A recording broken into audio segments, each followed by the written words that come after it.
मौला के ज़रिए पर हूँ। सामने बहरहाल ज़ियारत कली मौला इमाम मसीह काज़िम की और इमाम तकी की, खुदा नसीब करे आप लोग को भी आना। सामने ज़रिए अस्सलाम वालेकुम मौला इमाम मसीह काज़िम, अस्सलाम वालेकुम मौला इमाम जवाद, अस्सलाम वालेकुम रहमतुल्लाहि व बरकातहू। इंशाअल्लाह खुदा नसीब करे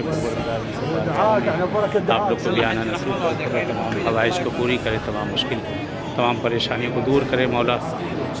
इमाम काज़िम और इमाम जवाद के सदक़े में तमाम गिरफ़्तारियाँ बरतरफ हो इंशाअल्लाह, और जो हाजतें हैं परवरदिगार ने तमाम हाजतों को आपकी पूरी करें इंशाअल्लाह, पूरी करें। देखिए सामने ज़रिए है, मौला की ज़ियारत कर लीजिए।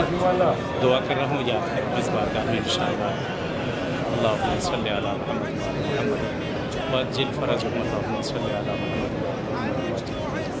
अंदर ज़रिए के अंदर दोनों मासूम की कब्र है, हम सातवें इमाम की, हम नवें इमाम की, दोनों मासूमीन की यहाँ पर कब्रें हैं इंशाअल्लाह। बहरहाल याद कर रहा हूँ, दुआ कर रहा हूँ आप सबको यहाँ पर इस बारगाह मासूम में। और यहाँ पर दो आलिम दीन की कब्रें हैं, शेख मुफीद अलैहि रहमा और इब्ने कौलवै। ये बहुत बड़े आलिम, बहुत बड़ी हस्ती इब्ने कौलवै और शेख मुफीद, इन दोनों की यहाँ पर कब्रें हैं। खुदा नसीब करे आप लोग को भी लेन की भी कब्रों की, दोनों की ज़ियारत कर लीजिए। शेख मुफीद हैं और इब्ने कौलवै अलैहि रहमा, ये दोनों की कब्रें हैं यहाँ पर। उस्ताद शागिर्द की, कि जिनके दो शागिर्द हैं, सैयद मुर्तज़ा और सैयद रज़ी अलैहि रहमा।